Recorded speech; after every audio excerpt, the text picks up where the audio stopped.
మంచితనం మనిషికి మరొకరివ్వలేని మకుటం.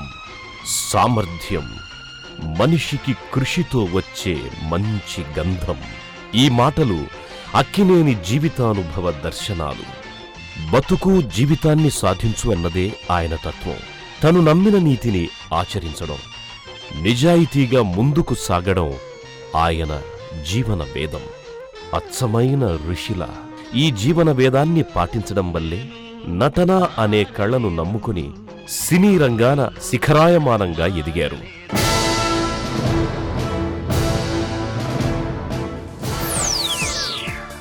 హండ్రెడ్ ఇయర్స్ సినిమా ఇండియా జరుపుకుందంటే చాలా సంతోషమైన విషయం. అందులో ఈ సినిమా ప్రపంచం బిడ్డగా నా పార్ట్ కూడా కొంతుంది. అంటే నేను దాదాపు 1941 నా మొదటి పిక్చర్ రిలీజ్ అయింది. అప్పటి నుంచి ఇంతవరకు కొనసాగుతుంది. ఇంకా కొంతకాలం వీలున్నంత కాలం సాగుతూనే ఉంటుంది. సినీ రంగంలోనే కాదు, జీవితం అనే సంక్లిష్ట సమరంలోనూ విజయం సాధించగలవారే నిజమైన హీరో. ఈ ప్రశంస అక్కినేనికి చక్కగా సరిపోతుంది. అప్పట్లో విడుదలైన బాలరాజు చిత్రం ఆయనకి మరింత పాపులారిటీ తెచ్చిపెట్టింది. ఉంగరాల జుట్టున్న అందాల హీరోని అమ్మాయిలు తమ కలలో రాకుమారుడిగా భావించుకున్నారు. కారులో షికారుకెళ్ళే పాల బుగ్గల పసిదేటాన బుగ్గ మీద గులాబీ రంగు ఎలా వచ్చెనో చెప్పగలవా? నాకు సంబంధించిన వారు చెప్పడం మూలంగా మా మామగారు కొద్దిపల్లి వెంకటనారాయణ గారు దెందులూరు ఆయన కూతుర్ని ఇస్తామన్నారు. మా పెళ్లి 1949 ఫిబ్రవరి 18 జరిగింది. నేను ఎక్కడ ఏ సినిమాకి 2 రోజులు దాటితే ఎక్కడికి షూటింగ్కి వెళ్ళినా ఆవిడని వెంట తీసుకెళ్తూనే ఉండేవాడిని. నా వెనక ఎప్పుడు ఉంది అన్నపూర్ణ. ఒక వృద్ధిలోకి రాతగ్గవాడికి మంచి భార్య కూడా అనునయంగా ఉంటే, ఏ సందేహాలు లేకుండా ఉంటే ఆ సుఖం ఎంత అని చెప్పలేం. అన్నపూర్ణ అక్కినేని జీవితంలోని ప్రతి సందర్భంలోనూ ఆత్మీయ భావనతో చేదోడుగా నిలిచింది. శక్తివంతురాలైన అన్నపూర్ణను తలుచుకుంటే నా మనసు గర్విస్తుంది అంటారు అక్కినేని. తెలుగు చలనచిత్ర పరిశ్రమలో అన్నపూర్ణ స్టూడియోస్ నిర్మాణం ఒక ఉజ్వల ఘట్టం. ఈ సువర్ణాధ్యాయానికి సూత్రధారి అక్కినేని నాగేశ్వరరావు. 1970వ దశకంలో తెలుగు చిత్ర పరిశ్రమ హైదరాబాద్కి తరలివస్తే బావుంటుందని రాష్ట్ర ప్రభుత్వం ప్రణాళికను రూపొందిస్తోన్న తరుణమది. ఆ రోజుల్లో ఎక్కడో ఊరి అవతల కొండల్లో గుట్టల్లో స్టూడియో నిర్మించాలని ఆయన భావించినప్పుడు అందరూ ఆయన్ని వింతగా చూశారు. 33 సంవత్సరాల సంపదనంతా అందులో ధారపోయడాన్ని చూసి ఇంతటితో అక్కినేని పని సరి అనుకున్నవారు లేకపోలేదు. అయినా అక్కినేని పట్టుదల సడలలేదు. 1975 ఆగస్టు 13న మనవడు సుమంత్ చేతుల మీదుగా అన్నపూర్ణ స్టూడియోస్కి శంకుస్థాపన జరిగింది. కార్యదక్షతకి మారుపేరైన అక్కినేని సారథ్యంలో 6 నెలల్లోనే ఆ మహాద్భుత నిర్మాణం పూర్తయింది. 1976 జనవరి 14వ తేదీన నాటి రాష్ట్రపతి ఫక్రుద్దీన్ అలీ అహ్మద్ చేతుల మీదుగా ప్రారంభోత్సవం జరిగింది. స్టూడియో కడతాను నేను ఎప్పుడు అనుకోలేదు. కట్టాలని కోరిక కూడా లేదు నాకు. నా వైఫ్ని కన్సల్ట్ చేశాను. నా వైఫ్ని కన్సల్ట్ చేయకుండా నేనేమీ చేయను. కట్టండి, మీరు ఎందుకు, ఏం పర్వాలేదు, ఉన్నది సంపాదించేది దానిపైన పెట్టుబడి పెట్టండి, ఇప్పుడు ఉన్నది చాలులే, మనం తినడానికి ఎంత కావాలి. Then I have announced this. నటుడిగా అక్కినేని అందుకున్న సత్కారాలు అపూర్వం. గౌరవ పురస్కారాలు అసంఖ్యాకం. దేశంలోనే ప్రతిష్టాత్మకమైన దాదాసాహెబ్ ఫాల్కే అవార్డునందుకున్న తొలి దక్షిణాది కళాకారుడు అక్కినేనే కావడం తెలుగువారందరికీ గర్వకారణం. 70 వసంతాల నట జీవితంలో అక్కినేని అందుకున్న అవార్డులెన్నో. నట సామ్రాట్ బిరుదుతో ఆయన సత్కారాల పరంపర ఆరంభమైంది.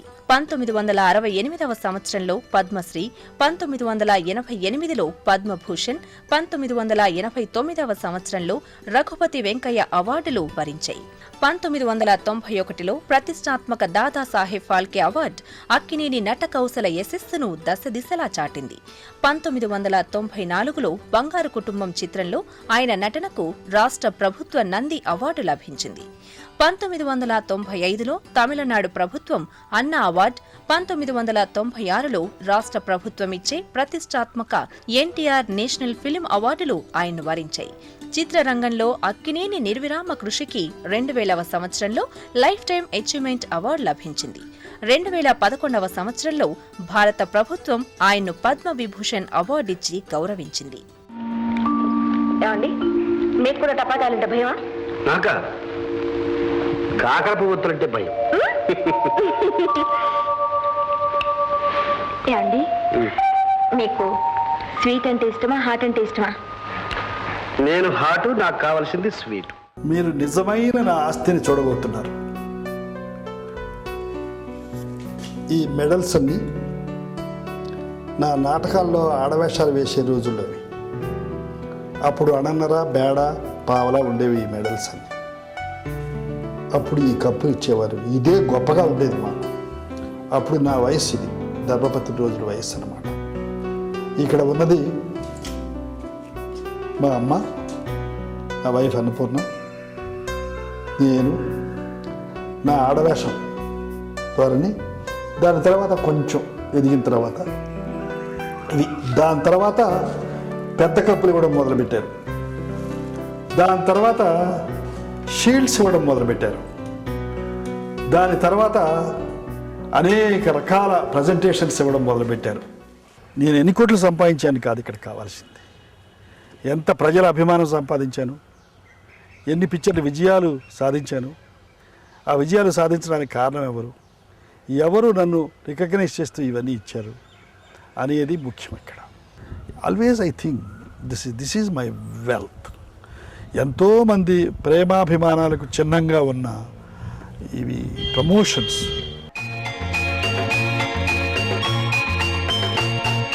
వందనం అభివందనం, నీ అందమే ఒక నందనం, నిన్నకు రేపుకు సంధిగా నిలిచిన సుందరి, పాదాభివందనం పాదాభివందనం పాదాభివందనం పాదాభివందనం.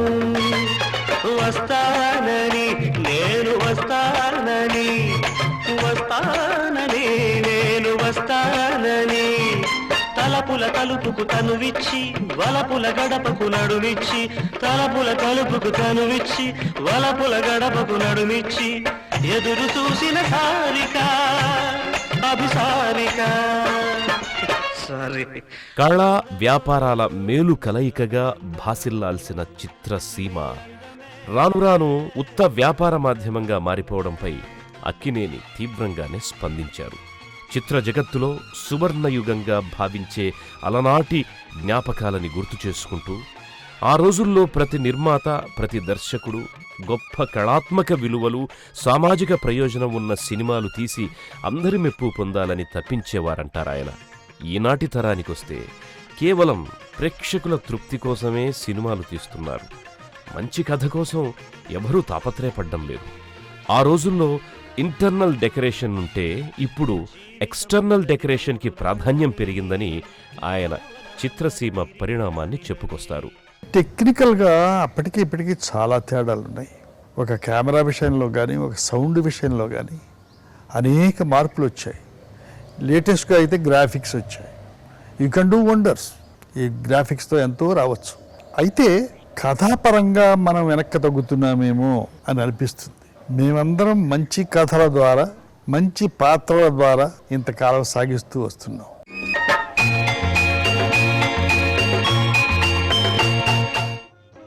అక్కినేని నటుడే కాదు, అక్షర శిల్పి కూడా.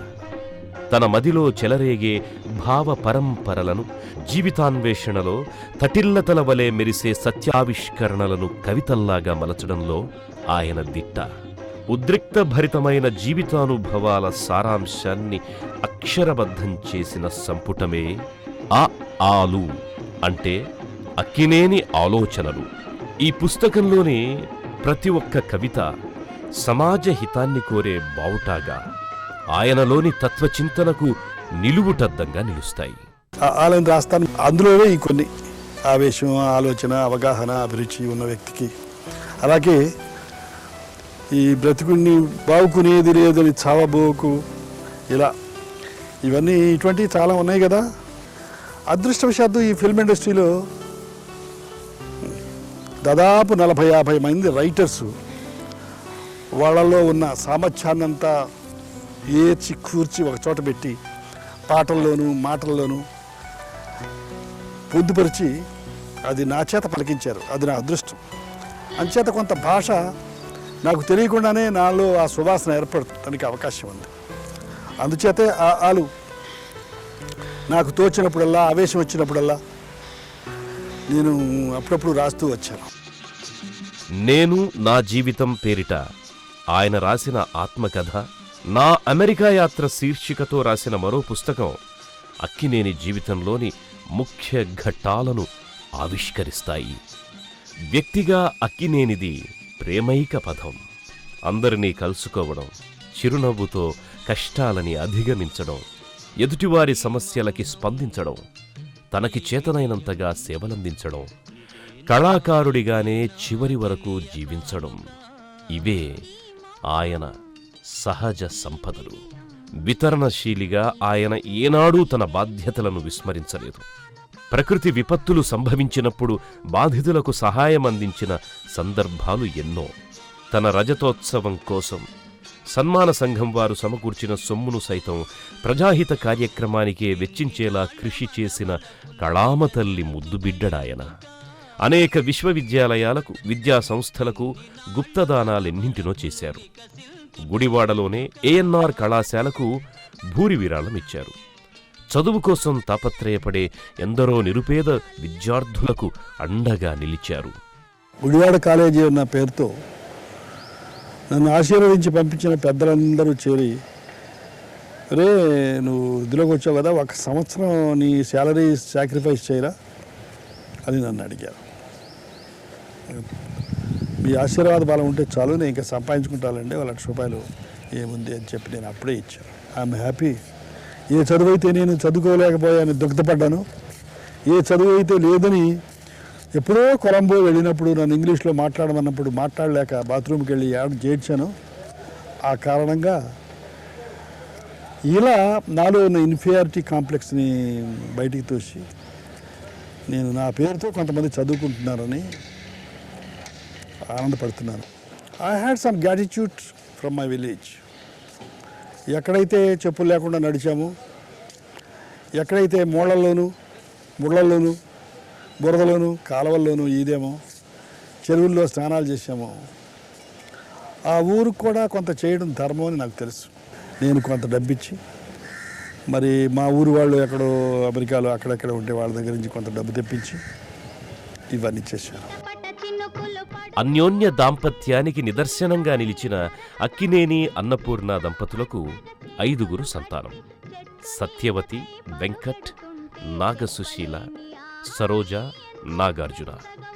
అక్కినేని కళా వారసత్వాన్ని పుణికిపుచ్చుకున్న నాగార్జున యువ సామ్రాట్టుగా చిత్ర పరిశ్రమలో తన స్థానాన్ని పదిలం చేసుకున్నారు. మా పిల్లలెవరో సినిమాల్లోకి రావాలని కోరుకోలేదు.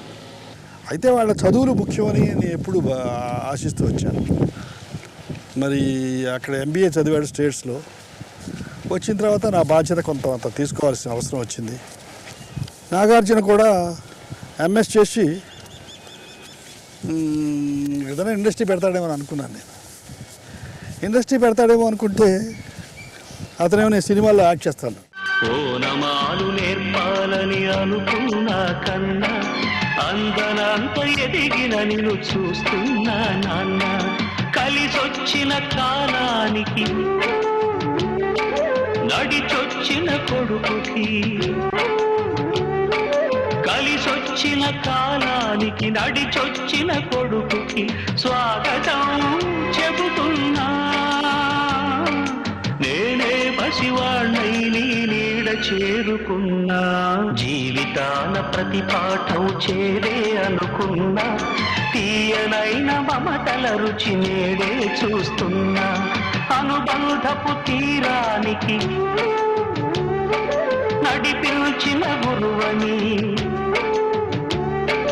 అనుబంధపు తీరానికి నడిపించిన గురువని వందనం చేస్తున్నా.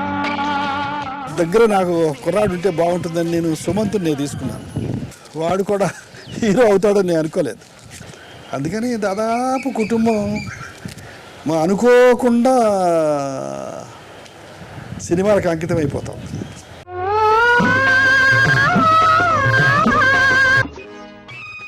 సినిమాల్లో అగ్రనటులుగా తారలుగా వెలుగొందే వారికి సహజంగా బుల్లితెరపై చిన్న చూపుంటుంది.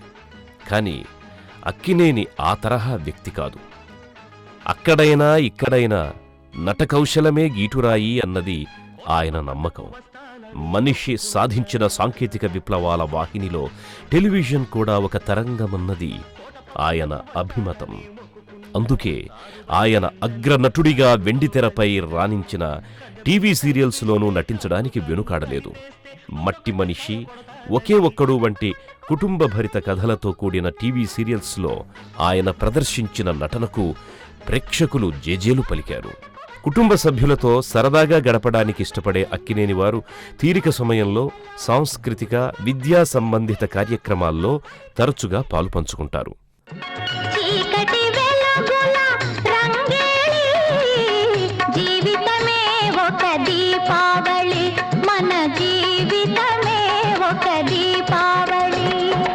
అందాల ప్రమిదల ఆనంద జ్యోతుల ఆశల వెలిగించు దీపాల వెళ్ళి చీకటి వెలుగుల రంగేలి జీవితమే ఒక దీపావళి మన జీవితమే ఒక దీపావళి.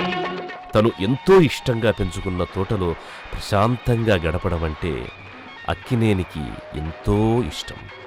రైతు బిడ్డగా ఈ వాతావరణమే తన మనసుకి హాయినిస్తుంది అంటారాయన. ఇది అక్కినేని జీవిత దృశ్యం. శాఖోపశాఖలై విస్తరించిన కళా తపస్వి, అంతరంగ దర్శనం. This is a personal pressure. ఏం చేతంటే రైతు బిడ్డగా పుట్టాం కదండి. we like to enjoy the farmer's life at the same time end our life as a farmer. అంటే ఒక రకంగా చెప్పాలంటే అగ్రికల్చర్కి కల్చర్కి సంబంధం ఉందనుకుంటాను. That is the culture where produced from agriculture.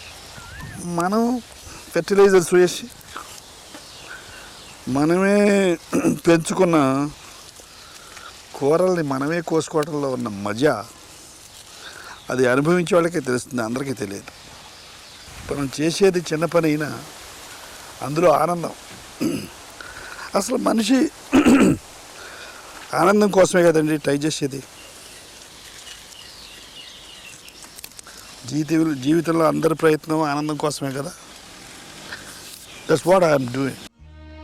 2011వ సంవత్సరంలో తనకు తోడుగా నీడగా నిలచి జీవితంలోని ప్రతి మలుపులో, ప్రతి విజయంలో తన అమృత హస్తాన్ని అందించిన జీవిత సహచరిణి అన్నపూర్ణమ్మ మరణం ఆయనకు తీరని లోటు.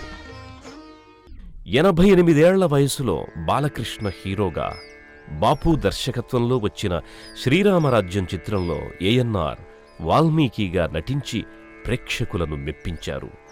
హే రామచంద్ర ప్రభు, శ్రీ పరబ్రహ్మ ఆదేశంతో నారద మునీంద్రుల ప్రేరణతో ఈ వాల్మీకి రచయించిన శ్రీమద్ రామాయణ కావ్య రచన నేటితో సకలం సమాప్తమైంది. పరమ పవిత్రము, పాపలవిత్రము, పుణ్య చరిత్రము అయిన ఈ రామకథాసుధను ఆలకించి ఆస్వాదించి సర్వమానవ జాతి తరించుగాక. మొన్న సెప్టెంబర్ 20వ తేదీన 90 ఏళ్లు పూర్తి చేసుకున్న డాక్టర్ అక్కినేని ఈ వయసులో సైతం తన కుమారుడు నాగార్జున, మనవడు నాగచైతన్యతో కలిసి మనం చిత్రంలో నటించనుండడం విశేషం. ఇది సినిమాల పట్ల, నటన పట్ల ఆయనకున్న అంకితభావాన్ని తెలియజేస్తుంది. ఏ చికాకు చింతల్ని దరిచేరనీయకుండా ఆరోగ్యపరమైన అన్ని జాగ్రత్తలు తీసుకుంటూ ఎల్లప్పుడూ నవ్వుతూ నవ్విస్తూ 90 ఏళ్ల వయస్సులోనూ చలాకీగా ఉండడం ఏఎన్నార్ క్రమశిక్షణ జీవితాన్ని ఇట్టే తెలియజేస్తుంది. వారం రోజుల క్రితమే తనకు క్యాన్సర్ వ్యాధి సోకిందన్న నిజం తెలిసినా ఏమాత్రం కృంగిపోలేదు. పైపెచ్చు తాను క్యాన్సర్ వ్యాధిని జయిస్తానని 100 ఏళ్లు బతుకుతానని ఆందోళన చెందవద్దని అభిమానులకు శ్రేయోభిలాషులకు పత్రికాముఖంగా తెలియజేసిన ధీశాలి అక్కినేని. అక్టోబర్ 8న కడుపులో నొప్పిగా ఫీలింగ్ వచ్చింది. వస్తే హాస్పిటల్స్కి వెళ్ళాను. ఒక కొత్త ట్విస్ట్, ఎక్కడో నా ఆరోగ్యంలో క్యాన్సర్ కణాలు నాలో ప్రవేశించాయని తెలియదు. అందుచేత ఎవరైనా మనం ఏమనుకుంటామంటే క్యాన్సర్ వస్తే బ్రతకరు. అది పాదం. It's not a death point, it's more years living point. మళ్ళీ అధిగమించాలి, మన మనోబలం ఉపయోగించాలి. ఇది చంపేది జబ్బు కాదు. 96 ఏళ్ళు నా టార్గెట్. ఇప్పుడు టార్గెట్ ప్రజలందరూ ఆశీర్వదిస్తే 96 ఏళ్ళు సెంచరీ కొట్టడానికి, ఇలా మీటింగ్ పెట్టడానికి నాకు అవకాశం దొరుకుతుంది. చిత్రసీమకు వెలకట్టలేని సేవలందించిన సినీ ప్రముఖులను గౌరవించాలనుకుని 2005వ సంవత్సరంలో ఏఎన్ఆర్ నేషనల్ అవార్డుని నెలకొల్పారు. తెలుగు చిత్రసీమతో పాటు జాతీయ స్థాయిలో వివిధ భాషా చిత్రరంగాల ప్రముఖుల్ని సత్కరిస్తున్నారు. అందరికీ ఆమోదయోగ్యుడిగా, అజాతశత్రువుగా, వివాదరహితుడిగా కొనసాగుతున్నారు. నటుడిగా, నిర్మాతగా, స్టూడియో అధినేతగా, సమాజ సేవకుడిగా, విలువలు గల మహామనిషిగా డాక్టర్ అక్కినేని అందమైన జీవితం ఎందరికో ఆదర్శం. మరెందరో యువ కళాకారులకు, నటీనటులకు, నటరంగానికి స్ఫూర్తి మంత్రం.